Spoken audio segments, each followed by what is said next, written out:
Welcome to another episode on the People Productivity Channel where you are the product and a better you is the solution. Today I have on another excellent guest and a friend, Gary Fortier.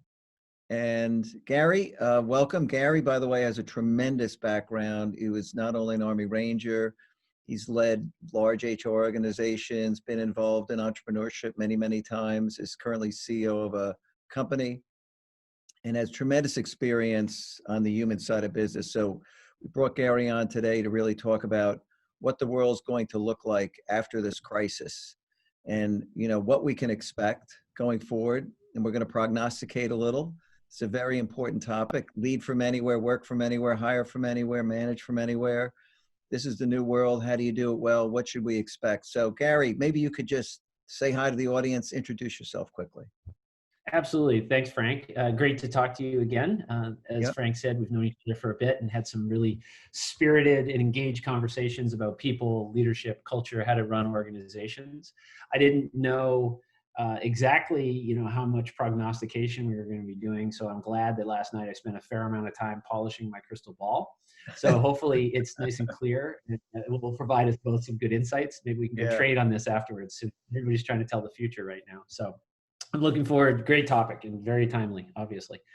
Well, just very quick, brief intro is I like to run companies. I like to build teams and lead organizations and solve problems. And I've been fortunate enough to be able to do that in a variety of different industries. Usually it involves software and services. Software is so scalable and it touches so many parts of our lives. It's a great way to solve problems.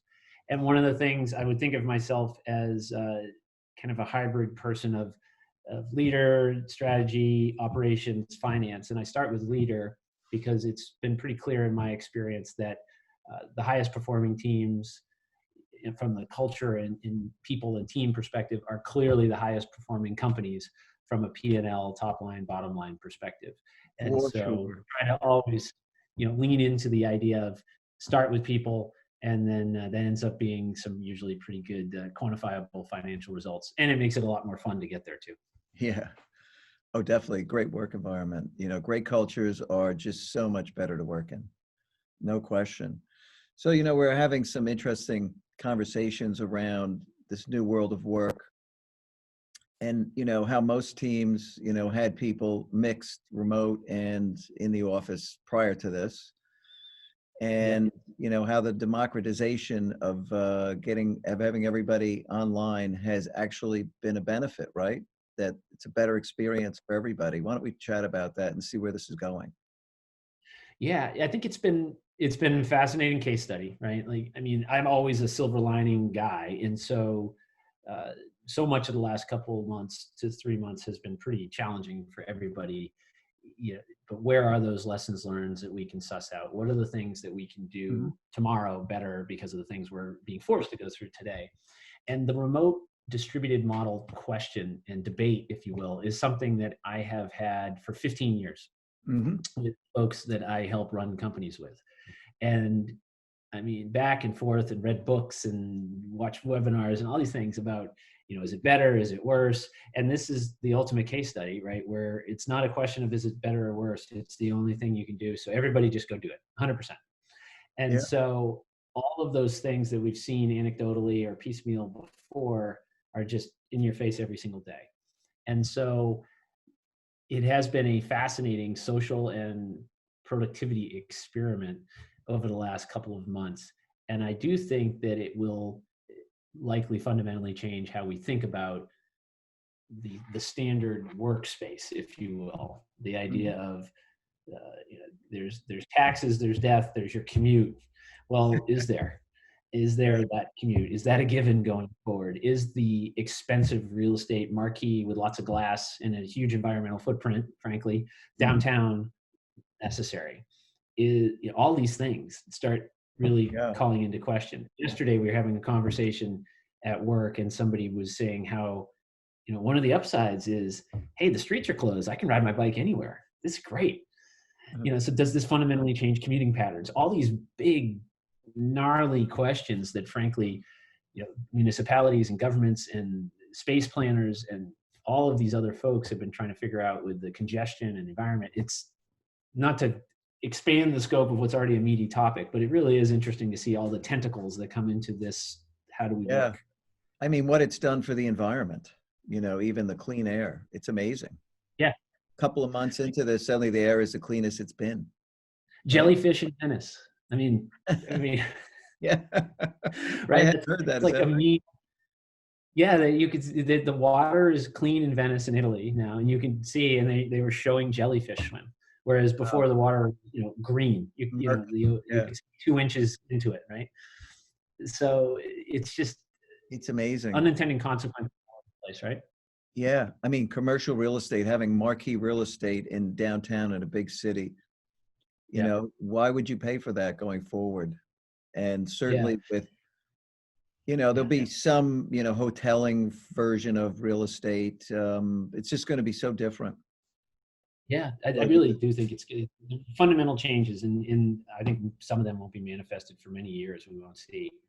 As I look over and I see, of course, your company's name, People Productive, and we were talking about this today in our all hands. We have a weekly all hands with the company, and just by way of introduction, so Ready Education had always been distributed. So we had offices in multiple spots and individual contributors and team leaders around the world.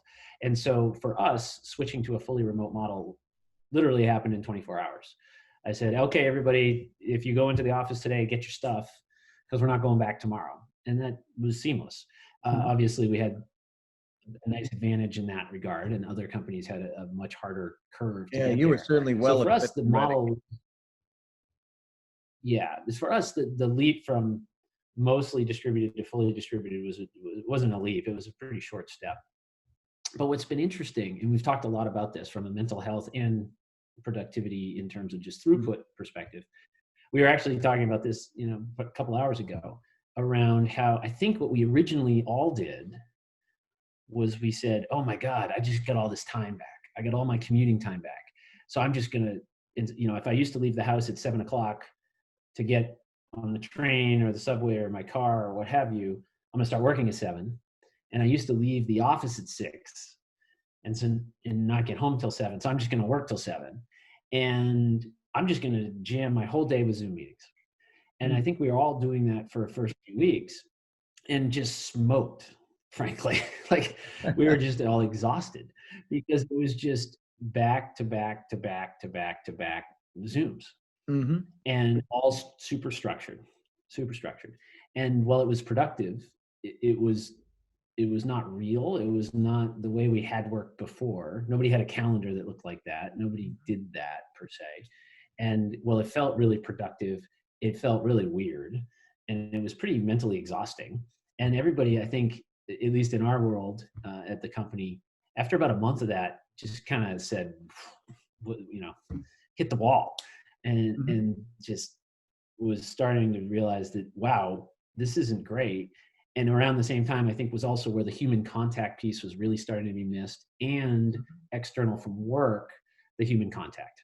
The I used to, go get drinks with friends after work, or I used to hit the gym before work, or I used to go run for a park in the middle of the day. And you Yeah. shut all of that down at once. And it was really interesting to see, and talk to a lot of friends and colleagues too. You have this entire generation of professional workers. They had to relearn how to work pretty quickly. Yeah, super interesting, right? Yeah, and there's no playbook, right? There wasn't. I mean, people had worked remote or distributed before, but there had still always been some travel. I mean, typically, as a guy who runs a company remotely, I was going up, I was flying up there every week. Well, I haven't been on an airplane in 2 months, Yeah. right? So that's just a totally different way to work for me. And other distributed people did have times to come together, or they were distributed so they could be closer to customers, and so Mhm. they would go out to see customers. So all of it has just been, tipped upside down. Yeah, and the social isolation really did peer its, head into things about a month ago, I would say, where Yep, people yep, really, really started feeling it. yep. And, But humans that's have where. Oh, sorry. Go ahead. I was gonna say humans have just different levels of social need strength. And, people with high social need strength who are isolated feel it in a very deep way. Yeah, we've had those conversations. So one of the things that's been interesting, again, unintended consequences, and try to learn. I was trying to learn from everything that happens, is watching how, not to be in two big distinct buckets, because that's not how the world or people work, but let's call it introverts and extroverts, right? Mhm. Watching many introverts flourish and say, finally, right, this is great. I get a lot of energy. I'm incredibly productive. This is fantastic. Meanwhile, watching folks who, more stereotypically would fall on that extroversion side of the scale, struggling, Yeah. right, really struggling to keep the energy up, really struggling to not be able to have those serendipitous conversations managed by walking around, etc.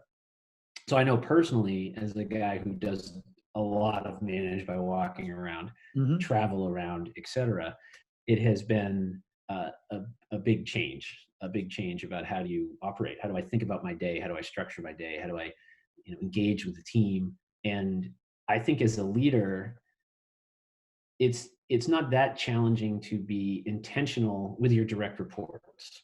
Like, it's pretty easy to have a lot of interaction and discussion with your direct Yeah. reports Agreed. in a remote world. In a remote world, where I've really found it kind of challenging and struggled a bit is, well, how do I engage with everybody else in a remote world? Because in a non-remote world, I do that all the time. Walk around the office, eat lunch in the cafeteria with everybody, water cooler conversations, stop Yeah. by somebody's desk, they stop at your desk, just serendipitously. And actually, in smaller companies, I typically will actually put together a list of folks that I haven't had a personal conversation with in the last month and make sure I go talk to them, just to make sure there's always those channels. Yeah. It's pretty tough to do this entirely remote, because now all of a sudden, well, hey, Gary just sent me a note and he wants to meet. What happened? Uh-oh. Like, Yeah. am I in trouble? Did I do something wrong? And it feels stilted, and it's not a natural conversation, as opposed to, hey, we're both getting a cup of water. Hey, Sue, how you doing? That's easy. And Yeah. it's a little bit tougher in the environment. It really is. The whole notion of zooming around instead of wandering around. Yep. But if I Yep. drop in on Zoom, just check in, see how you're doing, right? Yeah. Well, we tried this. It's funny. About 6, 7 years ago, we had I was helping to run a mobile app company, and so I literally have been grappling, I would say, with the remote distributed thing forever. Because, as I said, I like to run companies people first. And how do you create this amazing culture where everybody's fully engaged? And it really does feel like a big team. It's not just a team in Boston, a team in San Francisco, a team in. And so this company, we opened an office in San Francisco, and we wanted to have those two offices feel tighter together. So I would go back and forth every month, and that helps, but that's Hmm. not enough, clearly. And so we said, all right, well, we're a technology company. How can we solve this problem with technology? And so we got a robot with an iPad that you could remotely operate. So somebody in San Francisco could just move the robot around, and with the camera and their face was on it, and they could go say hi. And yeah, interesting concept. Definitely a toy, a gadget that a bunch of tech geeks we wanted to play Yeah. with. Not a What good was the solution. outcome? It was not good. It was it freaked people out. It felt really weird. It was designed to help bridge those personal gaps. It actually felt really clinical, very antiseptic. Yeah. It was really weird. And so what ended up happening, and again, this is where I love teams. Teams vote with their actions, right? Or inactions. So they voted in two ways. On the inaction side, most of the people in San Francisco said, I don't really want to play around with that because it bugs people. They don't like it when I show up and scare them.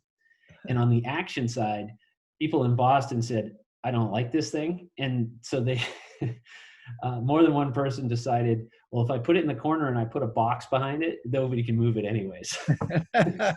So they trapped it. So they trapped it. Great solution. Yeah. And so, again, you got to try things to learn and see what works and what doesn't, but that did not work. So it was a humorous attempt. Yeah. It's a clever tech attempt, definitely. Right. Right. But I could see it freaking people out. Yeah. I think one of the things in my last gig, I was helping to run, a global company with 6,000 employees around the world. Hmm. And we talked a lot about culture and engagement. And clearly that was before COVID. So, people were coming together physically still, but still things you have to be intentional about if you want them to happen. And I think that's one of the things that companies struggle with, whether it's remote, distributed, or all in person, is none of this is serendipitous. None of this is just, you just don't fall into it. You don't just accidentally create this great culture of engagement and nourishing your employees and accomplishing things, everybody being aligned, all the other good things. And I think one of the things that, if there's going to be a positive coming out of this, if there is going to be a silver lining relative to how we work, this has forced people to be more intentional around how you engage with others and drive engagement as broader groups. Yeah, And I think that is absolutely pretty can't. It's not going to happen accidentally in a remote world. No way. You just can't. You can't even lull yourself to sleep thinking, "Oh, I talk to Frank, every day." Well, maybe you did in the physical world, but some of the research and data that I've seen is that those happenstance bump-ins, if you will, brain puts them in a very clear tactical work-based side. So if every time I see you, I bump into you and say, "Hey, Frank, where are we on ABC?" and you give me a status update, as the boss, great, I feel I'm in the loop, and I'm talking to Frank every day. But Frank says, "Well, I'm just a number. He just cares about my work. Doesn't care about me. He doesn't care about me. He cares about my work."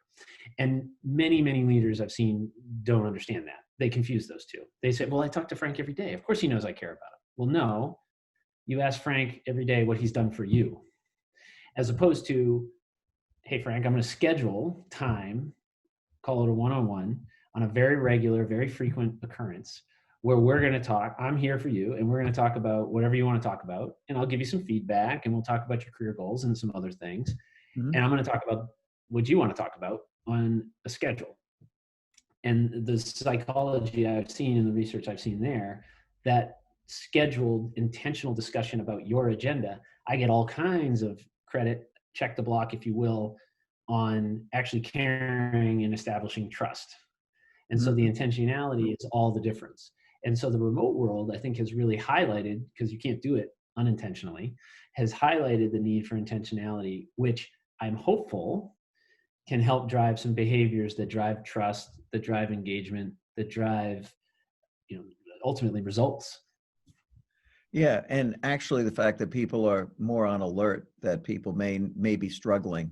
They may then decide to do the right thing and check in on them as humans. How are you doing? Is everything okay? How's the family?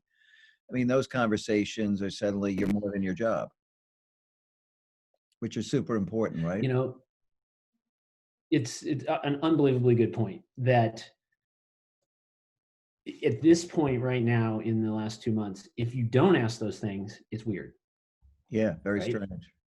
Right. It'd be very weird if you started a conversation with anything. I mean, I can't even imagine it, frankly, if my one-on-one was somebody on my team and my first thing was immediately, where do we stand on this project? It would be just totally jarring. Yeah. Yeah. Whereas if you go back 6 months, can you imagine? I mean, in most companies I've worked in, I can't, that if you started the conversation 6 months ago by saying, "How are you feeling? How's your health? How's your family's health?" Right. In the office, yeah. You had to be a caring leader to do They that. kind of look around, they're like, "Are you asking, you're asking me what? Huh?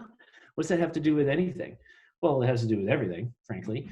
But it is really, it'll be interesting to see how many of these behavior changes are sticky. Because there's a lot of them that have been positive. And again, if you take these behaviors and then transition them to an in-person world, really powerful outcomes. Yeah. It is radically changing behaviors, I think, longer term for the better. People are awakening to the fact that they have to be intentional about these things. And this is going to be good. This is ultimately going to be good for cultures and performance. Yeah, I think one of the things that's been incredibly obvious from my vantage point over the last couple of months is that, and we'll never be, I hope, we'll never be in an all or nothing world. So this is also a huge social experiment about all or nothing, right? Yeah. So everybody's remote, right? Everybody wasn't local before, and now everybody is remote. And Mhm. I highly doubt we'll ever return to everybody as being local again. But one of the things, going back to the productivity and the team aspect that has, I think, been really interesting to see is that when everybody is remote, the the way people interact is much more fair and equitable, right? Mhm.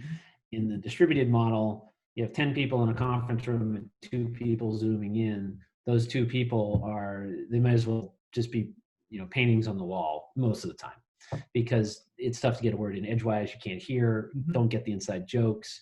It's like, my Yeah, connectivity very isn't as great, ineffective. like, ugh, this sucks. Bad experience, I Yeah, agree. right. And it's a bad experience. And everybody gets those meetings on their calendars where they just know, oh, I'm the one remote person, in the old world. And you just go, Yeah. ugh. And I'd be willing to bet most people in that scenario are thinking, I'll catch up on emails, right? Yeah, totally. Well, that's not good behavior. That's not exactly people productive, right? Yeah. And so now though, everybody's in the same boat. And so it is equal footing. And so, that remote person is all of us. And so getting your question in there, having your voice be heard, making sure you can see what's being displayed. You know, how many times have you been the remote person calling into a meeting and they go to the whiteboard? Oh, totally. Horrible. that's that's a great experience, right? Yeah. Like that's a great experience. And I think the only thing better than when they don't move the camera is when they do, right? Like somebody's holding a laptop and goes over the whiteboard and it's as if you're watching the Blair Witch Project and it's shaking all over the Uh-huh. place and you find yourself getting nauseous and you can't see and you're just like, what is this? What is it? Yeah. And so fortunately, I think maybe we've all kind of sat up and paid attention and taken notice and said, all right, well, that sucked. let's not do that again. And so it will be, I'm hopeful, talking to my folks on our team who have been remote forever, if you will, they have seen a marked improvement in, let's call it, meeting behavior. And Mhm. so they have found this part to be great, right? Like, wow, I feel much more part of the Inclusion. discussion. Yeah, Yeah, it much more really inclusive. is inclusion. Right. Yeah, phenomenal. I think that's one of the things that's going to be better as a result of this. I agree with you.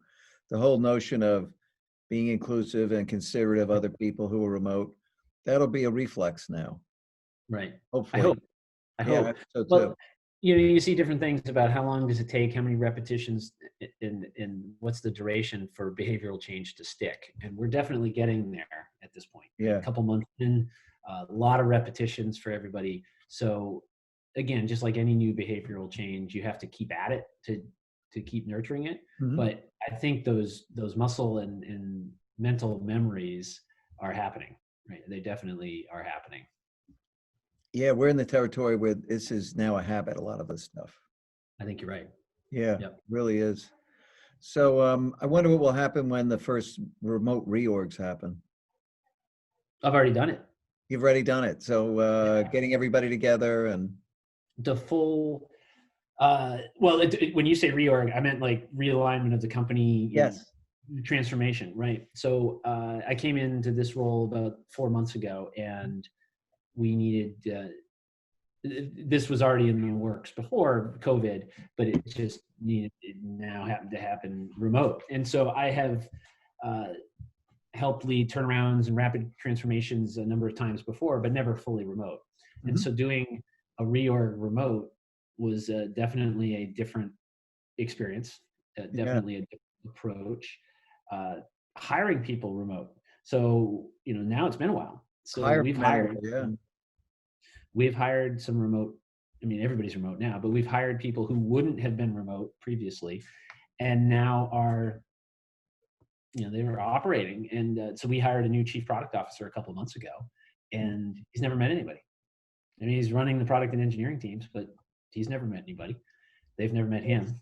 So And different. I mean, that's it's actually the ability to hire from anywhere and bring them on, incorporate people into the team is a huge advantage if you could do that well.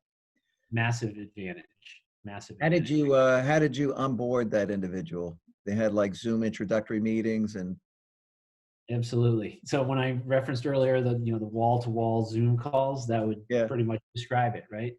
And it is, and it's inviting them into, and in some ways it was easier, right? So that when you have a remote team that's getting together and you add another remote person in as a part of the onboarding, it's seamless, right? So Yeah. it's your client facing organization, if it's distributed, which many companies it is, they're always remote anyways, always zooming in. So adding somebody else, another, we all refer, those of us who remember, all refer to as Hollywood squares, right? Like when you're Yeah. watching it in gallery view and you see everybody's faces, right?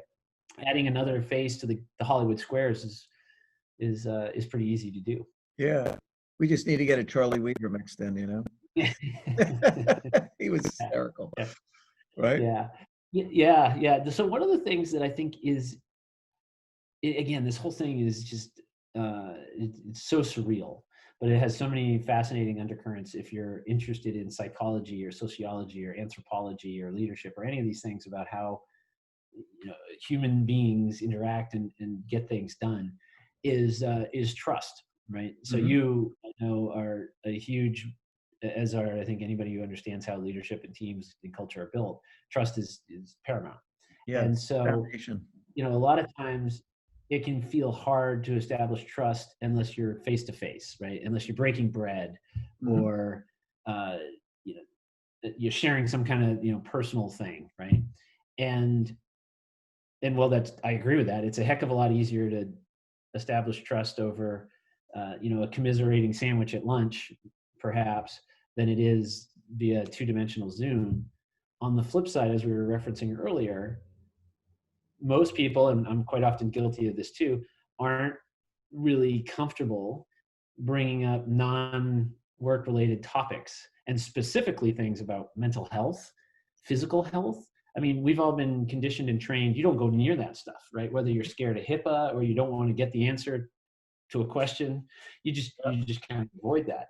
And now it's become okay, and those are the things that really help. And way better than I do the science behind it. Those are the things that really help foster and engender trust. And so, even though the physical dimension we're in right now has made establishing trust maybe more difficult, the mental and psychological has been opened.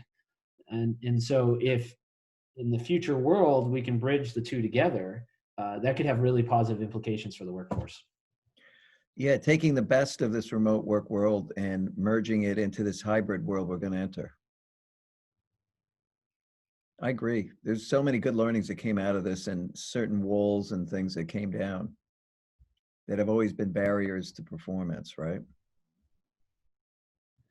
So I'm curious, I've been opining about my crystal ball. I'm a little curious your thoughts on, we're talking trust, more person to person trust. I'm curious your thoughts on where you see the market moving relative to people having trust in a physical workspace. So if we ask our teams and employees to come back to the office, uh, are they going to do it? Or are they going to say, you know what? I don't want to ride that subway. I don't want to ride the commuter rail. I don't want to hop in an Uber. I don't want to touch the elevator buttons. I don't want to share airspace with other people. No, forget the time and the rest of it. Just from a health concern, I don't want to do it. What do you think? What are you thinking in that front? What are you seeing as Oh, you I, talk to I folks? think I think you're going to have a mix of people like we always do. You're going to have the people who got tested and said, "Look, I had it. It was asymptomatic, and I've got herd immunity already." And they're going to be more likely to be willing to go out and do things. And the people who don't know if they ever had it may very well be skittish about coming back, and they're not going to want to get in maybe in an elevator in a corporate office building, commute with a lot of people. So yeah, you're going to get both. You'll be a group of people who are Yeah. fearless and a group of people who are very concerned. And certainly anybody who's got health challenges of any kind, they're going to want to stay remote. Yep. Yep. I think that'll be an interesting labor law thing potentially, and I don't spend much time dwelling on that, but is what will happen with folks who are not comfortable coming back into Hmm. co-located positions, who can't perform their jobs, and what ends up happening with those Right. scenarios. Yeah, is that a disability? I don't know. Is that a disability? Exactly. Uh, Right. It'll be interesting. Yeah, there's certainly case law will come about on that.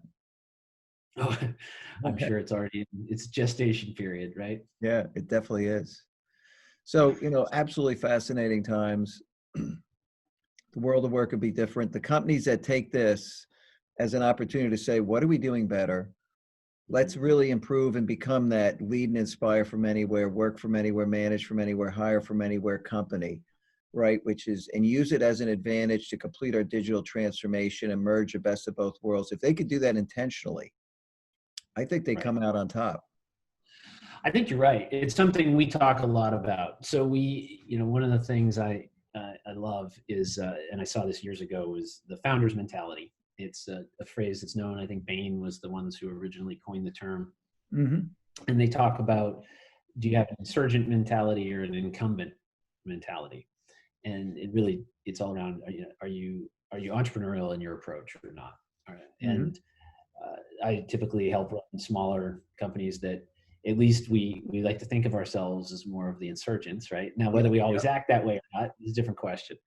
But as we're thinking about, to your point about how do you get better through all this, the thing that we used pretty regularly in our discussions a couple of months ago, when everybody was holding their breath, saying, like, what's going to happen, right?